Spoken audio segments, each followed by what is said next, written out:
The sun wasn't even up when I pulled into the Denali National Park Ranger Station parking lot. My breath made little clouds in the cold morning air as I grabbed my backpack from the passenger seat. The station looked almost abandoned this early, just a single light glowing from the main office window. I'd been a ranger here for almost 8 months, but this was my first solo backcountry patrol. The quiet matter more aware of everything. The crunch of gravel under my boots. The weight of my pack. The distant call of bird. Jeremy's truck was already parked in its usual spot. No surprise either in the short time I'd known him. I'd never once beaten Jeremy Rodriguez to work. The man practically lived at the station. I pushed open the door to find Jeremy hunched over the desk, scribbling something on a piece of paper. He looked up when I walked in, his weathered face serious under the brim of his ranger hat. "Morning," I said, dropping my pack near the door. "Ready for another thrilling day of counting moose droppings?" Jeremy didn't laugh. He just finished writing whatever was working on, and folded the paper carefully. "Miller," he said, nodding at me. "Got a minute?" I headed for the coffee pot. "Sure. Let me just get some caffeine first. Brain doesn't work before sunrise." The coffee was thick and bitter. Typical Jeremy brew that could probably strip paint. I took a big gulp anyway and leaned against the counter. "So, what's up?" Jeremy stood and walked over the folded paper in his hand. "You're heading out to the North Ridge Trail today, right?" "Yeah. Standard patrol. Check them off. Look for any signs of poachers. Make sure no hikers got themselves lost. Should be back by tomorrow evening." He held out the paper. "Take this with you." I took it, raising an eyebrow. "What is it? New protocol?" "Something like that." Jeremy scratched his stubbled chin. "It's rules, survivor rules. They're not in any manual, but they'll keep you alive out there." He started to unfold it, curious now. Jeremy had always been serious about safety, but this seemed oddly formal for him. The paper had 5 numbered items written in Jeremy's neat handwriting. 1. If you see a red jacket hanging from a tree, leave it alone. Don't touch it, don't approach it. Don't even take a picture of it. Walk away and don't look back. 2. Keep music on your phone. If you find a body with the head missing, put on headphones immediately and play music until you're at least half a mile away. 3. Never talk to anyone with no face. 4. If you hear your name called from the forest, ignore it completely. 5. If you see yourself walking toward you on the trail, run back to the station. Don't stop for anything. I looked up from the paper, waiting for Jeremy to crack a smile. He didn't. "Seriously?" I laughed. No face seeing myself. "What is this? Some kind of initiation thing for the new guy? Did Sarah put you up to this?" Jeremy crossed his arms. "This isn't a joke, Miller. These rules have been passed down by rangers who worked this park for decades. The ones who made it back anyway. Right?" I folded the paper and tucked it in my jacket pocket. "And let 'em guess. Rangers who don't follow the magic rules get eaten by the Denali bogeyman. We've lost 6 rangers in 15 years. Never found a trace of them." Jeremy's voice was flat. "Every single one was patrolling alone and didn't know the rules." A chill ran through me, thought it had nothing to do with the morning cold. Jeremy wasn't the type to mess around, but this was ridiculous.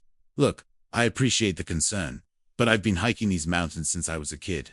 I know how to handle myself in the wilderness. This isn't about wildlife or exposure." Jeremy checked his watch. "You should load up. Sun's coming soon and you've got a long day ahead." I decided to play along. No point arguing with him. And it was probably some elaborate prank the veterans played on newer rangers. I'd been waiting for something like this. Hazing was practically a tradition in places like this. We loaded my gear onto the station ATV in silence. I packed extra water, emergency rations, first aid supplies, and my satellite phone. Standard procedure for backcountry patrol. Jeremy watched me check everything with that same serious expression. "Don't forget a portable charger for your phone," he said. "You might need that music." He rolled my eyes, but tossed a charger in my pack anyway. The sky was turning a pale gray as we drove out to the trailhead. Jeremy navigated the bumpy access road with practiced ease, barely slowing for the ruts and potholes I would have crashed into. The ATV's headlight cut through the early morning mist, revealing glimpses of the wilderness around us. Tall pines, rocky outcroppings, and the massive mountains looming in the distance. Neither of us talked much during the drive. I was still half asleep despite the coffee, and Jeremy never was much of a talker. The radio crackled occasionally with check-ins from other rangers, but our section of the park was quiet this time of year. Tourist season was winding down, and most hikers stayed on the main trails near the visitor center. We reached the trailhead just as true daylight arrived. I hopped off the AT van, grabbed my gear, ready to get started. The trailer had disappeared. into thick forest, familiar and inviting. I'd hiked parts of it before, but never the full route into the deeper wilderness. Jeremy shut off. He and Janan looked at me. Remember those rules, Miller? They matter. Got it, I said, slinging my pack over my shoulders. No talking to faceless hikers. I'll be Ceratocard everyone I meet. I'm serious. Jeremy's eyes narrowed. Follow the Megs. Laggers written. Don't improvise. I gave him a mock salute. Yes, sir. He promised not to get eaten by the forest monsters. Jeremy didn't smile. Radio check in every 4 hours. If you miss 2 in a row, we'll send someone to find you. Won't be necessary but noted. I adjusted my hat against the growing light. See you tomorrow evening. Jeremy nodded and started the ATV again. Be careful out there, Miller. I waved as he turned around and headed back toward the station. As the sound of the engine faded, I was left with the quiet of the forest, the rustling leaves, distant bird calls, and my own breathing. The folded paper sat forgotten in my jacket pocket as I pulled out my trail map. I had markers to check, wildlife to monitor, and miles to cover before nightfall. Whatever game Jeremy was playing would have to wait. I had a job to do. I checked my compass, adjusted my pack one last time, and started down. The morning air was crisp against my face, carrying the smell of pine and earth. Above the trees, the first clear light of day illuminated the snow-capped peaks of Denali. It was going to be a perfect day for a hike. Little did Dick know that I should have paid much closer attention to that folded piece of paper. 3 hours into my patrol, the hiking rhythm had settled comfortably into my body. The regular pace of my boots on the trail, the weight of my pack against my shoulders, and the clean mountain air filling my lungs had put me in a good mood. The trail wound through dense pine forest, occasionally opening to give me breathtaking views of the mountains. I'd already checked 3 trail markers and documented a small herd of carabaggersing in a distant meadow. I rounded a bend in the trail and stopped dead in my tracks. Hanging from a branch that extended over the path was a small red jacket. It swayed gently in the air. No, that wasn't right. It wasn't moving at all, despite the morning breeze that rustled the pin and needles around it. The jacket was child-sized, bright red, and looked brand new. The fabric seemed to almost glow against the dark green of the surrounding forest. What the hell? I muttered, taking a step closer. My hand froze halfway to my camera as a cold feeling washed over me. Jeremy's rules, the first one specifically mentioned a red jacket hanging from a tree. I pulled the folded paper from my jacket pocket and read it again. 1. If you see a red jacket hanging from a tree, leave it alone. Don't touch it. Don't approach it. Don't even take a picture of it. Walk away and don't look back. I looked from the paper to the jacket and back again. This had to be part of the prank. Jeremy must have hiked out here early this morning and planted the jacket for me to find.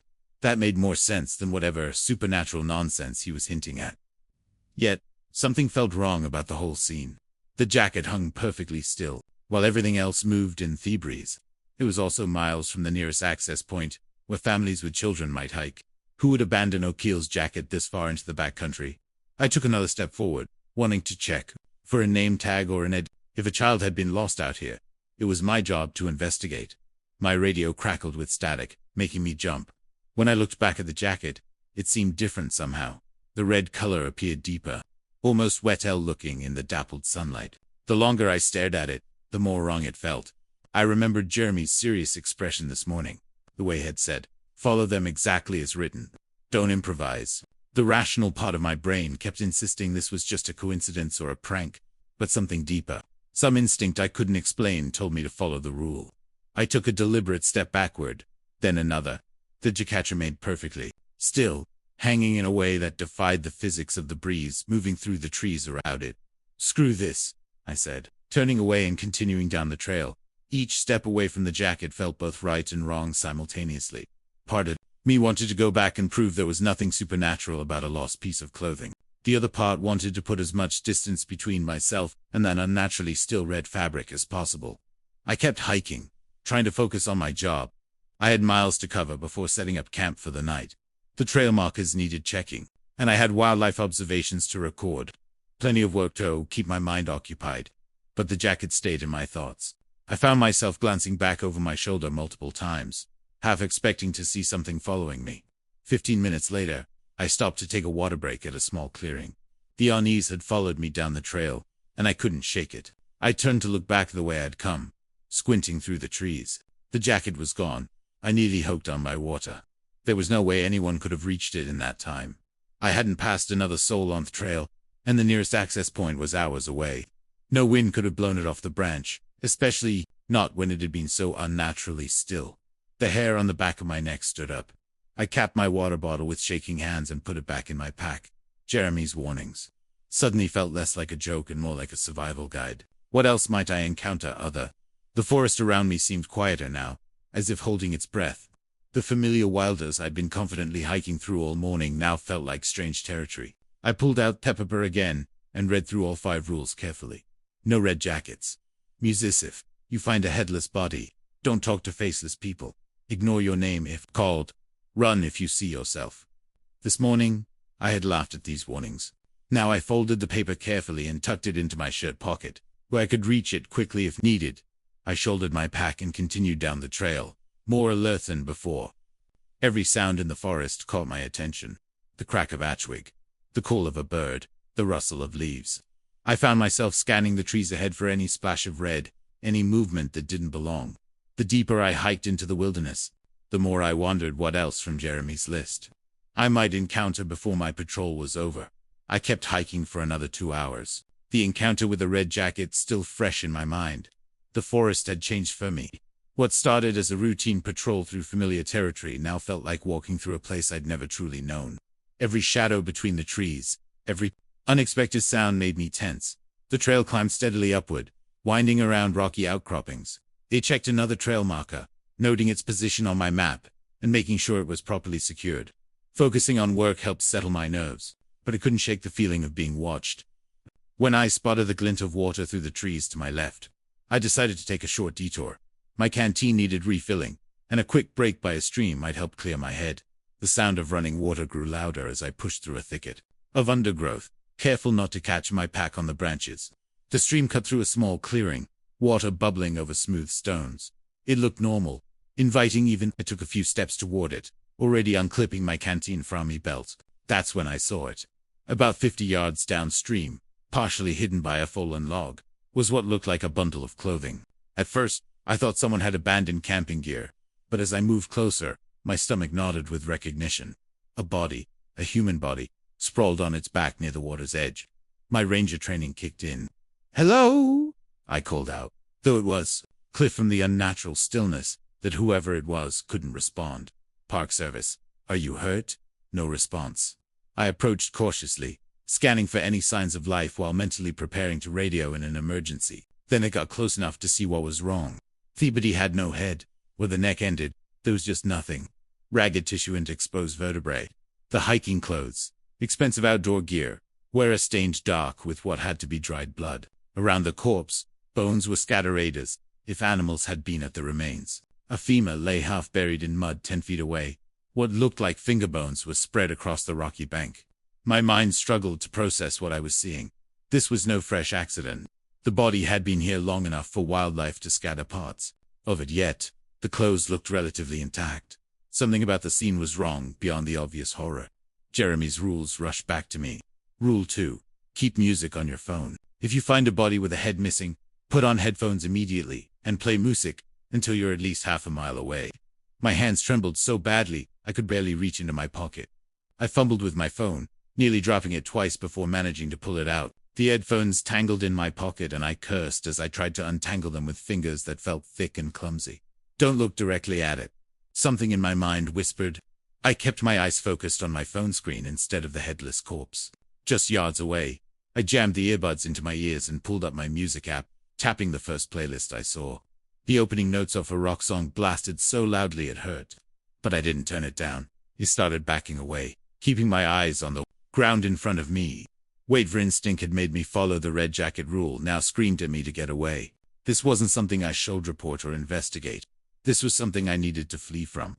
My thoughts raced as I stumbled backward. Who was this person? How long had they been dead? Why hadn't we received reports of a missing hiker? The park. Meticulous records of all backcountry permits and search teams would have been dispatched for any overdue hikers. Then a more disturbing thought struck me. What if this wasn't a hiker at all? What if this was one of the 6 rangers Jeremy had mentioned? The ones who never came back? I turned and walked faster, no longer bothering to be careful about the undergrowth. That scratched at my face and arms. I needed to get back tough trail. The music pounded in my ears, drowning out most forest sounds, but not my own heartbeats or ragged breathing. Something felt wrong about the body buy-in. The obvious horror of finding human remains. T seemed deliberately apart, like a display set up for someone to find, for me to find. The position was too neat, the clothing too intact for how long it must have been there. I resisted the overwhelming urge to look back. The music couldn't completely masked sense that something was happening behind me. Movement, something following on my wake. The trail appeared ahead through the trees, and I picked up my pace to a jog. Back on the marked path, I headed downhill toward the direction of the ranger station, no longer caring about completing my patrol route. Every landmark I passed, a distinctive bent tree, a boulder shaped like a turtle, a wooden footbridge over a dry creek bed, looked sinister now. Places I'd hiked past just hours ago with confidence now seemed threatening, as if the forest itself had transformed while I wasn't looking. I checked over my shoulder as I jogged, seeing nothing but trees and shadows, but the feeling of being watched, of being followed, only intensified. Even with music blaring in my ears, I could swear I heard something moving through the forest, parallel to the trail, keeping pace with me. My mind kept returning to the headless body, to the red jacket, to Jeremy's face, as he handed me that paper. With Thoreau's rules I'd laughed at this morning. I wasn't laughing now. The forest, I thought I knew so well, suddenly felt like alien territory. I'd grown up hiking these mountains, spent months working these trails as a ranger, and yet now I felt like a stranger in a place I'd never seen before. I kept moving, one foot in front of the other, the music in my ears, my only comfort as I made my way back through a wilderness that no longer felt like home. 20 minutes later, I was still moving at a brisk pace along the trail, the music pounding in my ears. Every few seconds, I glanced back over my shoulder, half expecting to see something following me. The image of that headless body by the stream was burned into my mind. The ragged neck, the scattered bones, the neatly arranged clothing. I couldn't shake the feeling that I'd disturbed something by finding it. The trail narrowed as it cut through a dense section of pines. Overhead, the branches formed a canopy that blocked much of the daylight, creating a twilight effect. Even though it was still early afternoon, my boots crunched on pine needles as I maintained my quick walking pace, eager to put as much distance as possible between myself and that grisly scene. I turned down the volume of my music slightly, just enough to hear if anything approached. Jeremy's rules kept cycling through my head. I'd already encountered 2 of the 5 warnings in less than a day. What were the odds this couldn't be coincidence anymore? The trail curved ahead, winding around a massive boulder that blocked my view of what lay beyond. As I rounded the bend, I spotted a figure walking toward me about 50 yards away. Relief washed over me ante the human being. Maybe another ranger, or a hiker with a backcountry permit. After what I'd experienced, seeing someone normal would be welcome. I raised my hand in greeting as we drew closer. The person wore standard hiking gear, khaki pants, a blue moisture-wicking shirt, and a small day pack. Their movement seemed perfectly natural as they navigated the uneven terrain off the trail, but something felt off. The closer they got, the more my relief transformed into unease. They weren't acknowledging my greeting. Their head was angled slightly downward, making it hard to see their face under the brim of their hat. When we were about 20 feet apart, the hiker finally looked up. I stopped dead in my tracks, my breath catching in my throat.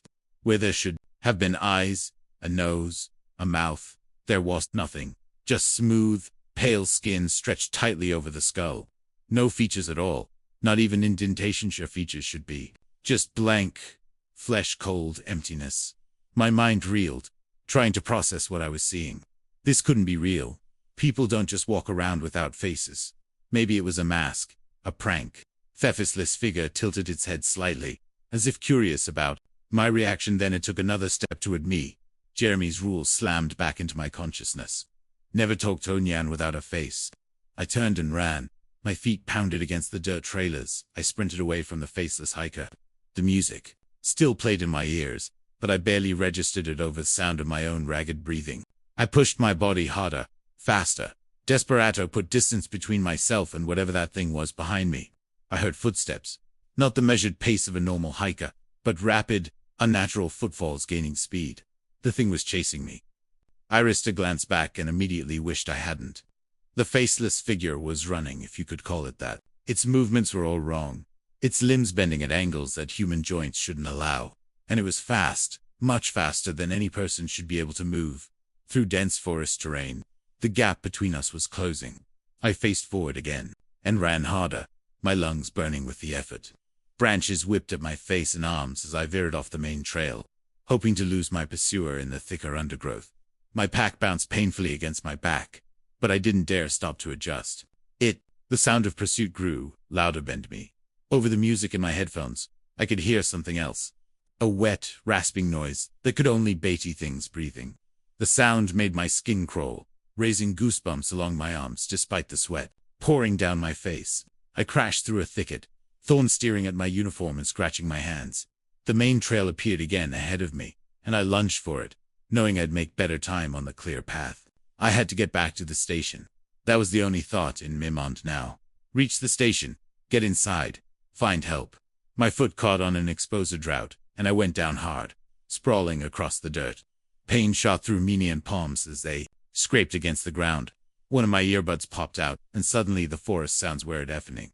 Birds calling, wind in the trees, and worst of all, those unnatural foots drawing closer. I scrambled to my feet, jamming the earbud back in place, and took off again. My knee throbbed with each step, but fear pushed me forward. Through a break in the trees, I spotted the gray roof of the ranger station. It was still at least a 4-mile away, but the sight gave me a surge of desperate energy. I pushed myself harder, legs pumping as I flew down the trail. The breathing sound behind me grew louder, closer. I could almost feel it on the back of my neck now. The station's wooden walls came into view, then the front steps, the door, 50 yards, 30, 20, with one final burst off speed. I reached the small clearing in front of the station and sprinted across it. My hand found the door handle, and he yanked it open, throwing myself inside before slamming it shut behind me. He collapsed against the door, gasping for breath, legs trembling so badly I could barely stand. My chest heaved as I tried to pull air into my burning lungs. Through my panting and the music still playing in my ears, I became aware that I wasn't alone.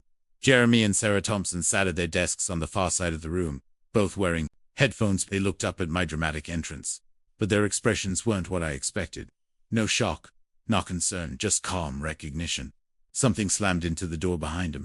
The impact so violent it nearly knocked me forward. The entire wall shook. I yelped and stumbled away from the door, backing toward the center of the room. Another impact hit the door, then another. The windows rattled in their frames with each blow. Whatever was outside wanted in, and from the force of the pounding, it might actually break through. I opened my mouth to shout, "Tosk, what the hell was happening?" But Jeremy held up his hand in a clear signal to be quiet. Then he pointed to a pair of over-ear headphones sitting on the counter. I looked from Jeremy to Sarah, bewildered. Sarah hadn't evened up from her desk. She was typing something on her computer as if nothing unusual was happening, despite the fact that the entire building shook with each impact against the door. Another thunderous blow hit the station wall, and he lunged for the headphones. Whatever was happening, Jeremy clearly knew the protocol. I slipped them over my ears, disconnecting my earbuds from my phone and plugging in the larger headphones instead. The pounding continued, each impact sending vibrations to the floor beneath my feet. I could feel it in my bones, even if the headphones muffled the actual sound. The door looked sturdy, but how long would I hold against that kind of force? Jeremy motioned for me to sit down. His fuss was serious but calm, as if this were a routine occurrence. He pointed to his own headphones, then gave me a thumbs up, asking if mine were working. I nodded, though I still had no idea what was happening. Sarah slid a notepad across her desk, toward me. On it she had written, "Don't speak. It can mimic voices. Music only until it leaves." I stared at the note, then back at the door as it shuddered under another powerful blow. The thing outside, the hiker, could mimic voices. What else could it do? How long would it stay out there? I sank into a chair, legs still weak from my desperate run. My uniform was torn in several places, and blood seeped from scratches on my hands and face. My knee throbbed where I'd fallen. Jeremy and Sarah returned to their work as if this were all perfectly normal. Sarah continued typing at her computer while Jeremy sorted through a stack of papers, occasionally making notes, all while something that shouldn't exist tried to break down our door. I turned up the volume on my music, trying to drown out the vibrations I could feel through the floor. The pounding continued, relentless and methodical, as if the thing outside had all the time in the world. I thought of the rules Jeremy had given me, the ones I'd laughed at just this morning. The red jacket, the headless body, now a faceless person. 3 out of 5 rules encountered in a single day. What were the odds? I pulled the folded paper from my pocket and read through the rules again, my hands still shaking. Rule 3. Never talk to anyone without a face. I'd followed it instinctively, running without saying a word. Had that saved my life? The building shook with another powerful impact. I looked at Jeremy and Sarah, calmly working at their desks while something impossible tried to break in. How many times had they been through this before? How much was there about this park that I didn't know? I leaned back in my chair, closed my eyes, and let the music wash over me. The pounding continued outside, each impact a reminder that the wilderness I thought I knew was home to things I'd never imagined, things that apparently wanted in. The pounding on the door continued with methodical precision. Each impact sent vibrations through the wooden floor, beneath my feet, traveling up through my hair and into my bones. I checked my watch. 20 minutes had passed since I'd burst into the station. 20 minutes of that thing outside trying to get in. I kept the headphones tight over my ears, music playing at a volume that bordered on painful. The large over-ear cups blocked most external sound, but I could still feel each blow against the building. My knee throbbed where I'd fallen on the trail, and small trails of blood had dried on my scratched hands. Jeremy sat at his desk, calmly reviewing paperwork as though nothing unusual was happening. Across the room, Sarah continued typing at her computer, occasionally glancing at the door when a particularly strong impact made the windows rattle. Their composure was almost as unsettling. A SWAT waited outside. I pulled out my phone, ready to call for backup or emergency services. This wasn't something we could handle alone. Whatever was out there was strong. An auto shake the entire building. I started to dial, but Jeremy noticed and held Opia's hand, making a sharp cutting motion across his throat. I pointed at my phone, mouthing the words, "Call for help," even though I knew he couldn't hear me through his headphones. Jeremy shook his head firmly. He pulled a notepad toward him, wrote something quickly, and slid it across to me. It mimics voices perfectly. Has tricked rescue teams before. Stay quiet. I stared at the note, my finger hovering over the call button. The building shook with another powerful blow. What if the door gave way? What if the windows broke? Shouldn't we at least try to get help? Sarah must have read my expression. She got up from her desk and walked to a filing cabinet in the corner. After rifling through a drawer, she pulled out a folder and brought it to me. She opened it on the desk in front of me, tapping her finger on the first page. It was an incident report dated 5 years earlier. The heading read, "Search and Rescue Operation, Ranger Mitchell Davis." I skimmed the contents while the pounding continued outside. The report detailed how Ranger Davis had radioed for help, claiming to be injured on the North Ridge Trail. A rescue team was dispatched, but found no sign of Davis at the coordinates he provided. Instead, they discovered his radio abandoned on Aeroke, still operational, with no tracks or evidence of his presence. Sarah flipped to the next report. This one described a ranger who had gone missing 3 years ago. The search team reported hearing his voice calling for help from deep in the forest, but the voice seemed to come from multiple directions simultaneously. 2 members of the search party were later found unconscious, with no memory of what had happened. The missing ranger was never located. Report after report documented similar incidents. Rangers who disappeared. Search parties that heard familiar voices calling from impossible locations. Radio communications that made no sense, or contained sounds that couldn't be explained. I pushed the folder away, my stomach turning. The station shook with another impact. I looked at Jeremy, who watched me with a grim expression. He knew I was starting to understand. 30 minutes became 45. The pounding never slowed or halted. Whatever was outside had inhuman patience and stamina. I checked my watch again. Almost an hour had passed since I'd first burst through the door. My music playlist had stopped completely and started over. I studied Jeremy and Sarah, trying to understand how they could remain so calm. This clearly wasn't their first encounter with the thing. Outside out, how many times had they sat here listening to music while something tried to break down their door? How many times had they watched new rangers like me come face to face with the impossible? The folder of incident reports sat on the desk in front of me. I pulled it back and continued reading, desperate for any information that might help make sense of what was happening. Some reports were incomplete. Others contained redacted sections. A few included photographs of evidence, strange markings on trees, unidentifiable tracks in mud, torn clothing with no blood. One report caught my eye. It detailed the recovery of a ranger's notebook found beside a partial set of remains. The notebook contained what appeared to be hastily written guidelines for surviving encounters with anomalous entities in the park's backcountry. Several of these guidelines matched the rules Jeremy had given me that morning. I looked up at Jeremy, who nodded slowly. The rules hadn't been made up. They were real, written in blood by those who'd learned the hard way. What happened when you encountered the impossible? After an hour and 10 minutes, the pounding suddenly stopped. So abrupt, it felt like a physical presence. I tensed, waiting for something worse. Maybe it had found another way in. Maybe it was circling the building, looking for weak points. Jeremy held up a hand, signaling patience. He tapped his watch, then held up 3 fingers, followed by a 0:30 minutes. We needed to wait 30 minutes before we could be sure it was gone. Those 30 minutes crawled by with excruciating slowness. Every crick of the building settling, every rustle of branches against the windows made me flinch. I kept expecting the pounding to resume, for windows to shatter, for that faceless thing to find its way inside. Finally, Jeremy checked his watch and removed his headphones. He looked around the room, listening carefully, then nodded to Sarah and me. I pulled off my headphones, wincing at the sudden absence of music. The normal sounds of off forest filtered in through the windows. Birds, calling, wind in the trees, the distant rush of water. Nippleding, no unnatural breathing, no faceless hiker trying to break down odd. Is it gone? I asked, my voice sounding strange after hours of silence. Jeremy nodded. For now. Sarah stood and stretched, rolling her shoulders. They never stay more than 2 hours. Don't know why. Just one of their patterns we've noticed. I rubbed my face with my hands, trying to process everything. What was that thing? How many of them are out there? We don't know what they are, Jeremy said, his voice low and serious. Nobody does. We just know they exist, and they're dangerous. But the rules. I started. The rules keep you alive, Jeremy finished for me. He walked to the window and looked out at the forest beyond.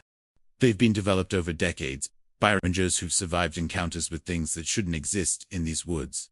Sarah closed the folder of incident reports. Some rules came from rangers who barely escaped with their lives. Others, she hesitated, others came from notes found with bodies that were eventually recovered. Like the notebook mentioned in that report, I asked. She nodded. Ranger Michaels.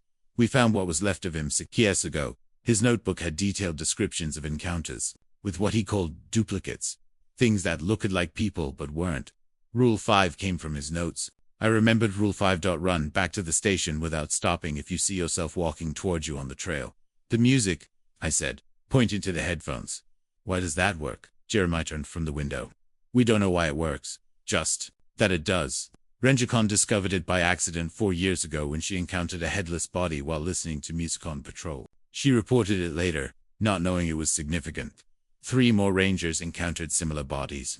The 2 who were listening to music survived. The one who wasn't didn't come back. I thought of the headless corpse bee, the stream, the scattered bones, the ragged neck. Was that one of our missing rangers I found today? Sarah and Jeremy exchanged glances. Possibly, Sarah said. We've never recovered all our missing personnel. Some just vanish. But why haven't I heard about any of this?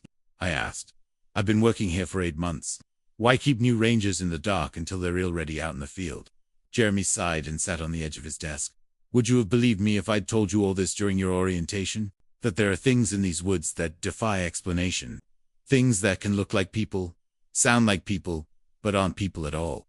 I remembered how I'd laughed at the rules this morning, how I'd assumed it was an elaborate prank. No, I wouldn't have believed him. The Park Service higher-ups didn't acknowledge any of this officially, Sarah added. These incident reports, they're kept separate from the official records.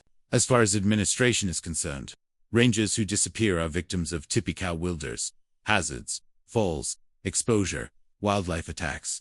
But the ones who come back, Jeremy said, they learn and they pass on what they learn to others.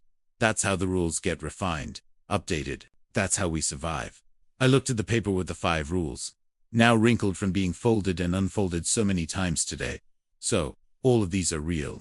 The red jacket, the headless bodies, the faceless people, the voices calling your name, seeing yourself on the trail. They've all happened before. Many times, Jeremy confirmed, though not usually 3 in one day like you experienced. That's unusual. I thought about how close I'd come to touching that red jacket, to investigating the headless body as a potential crime scene, to speaking to the faceless hiker. Any one of those decisions could have been fatal. From now on, I said, tucking the paper carefully into my shirt pocket. These rules stay with me on every patrol. Jeremy nodded, something like approval in his expression. Follow them exactly as written. Don't improvise. I understand now, and I did. The rules weren't superstition or ranger folklore. They were documented survival strategies for dealing with genuinely dangerous phenomena that inhabited the remote areas of the park. My life depended on respecting the strange realities of this wilderness. Sarah returned to her computer. Who shall get those scratches cleaned up? First aid kits in the bathroom. I stood suddenly aware again of my various injuries from the desperate flight through the forest. As I walked toward the bathroom, I realized that the epoch I thought I knew had been transformed forever. The familiar trails, the peaceful forests, the mountain views I'd grown up with. They were still there, still beautiful. But no, I knew they hid impossible dangers that most people would never see or understand. I pulled out the rules one more time and read them carefully, committing each word to memory. My life might depend on it.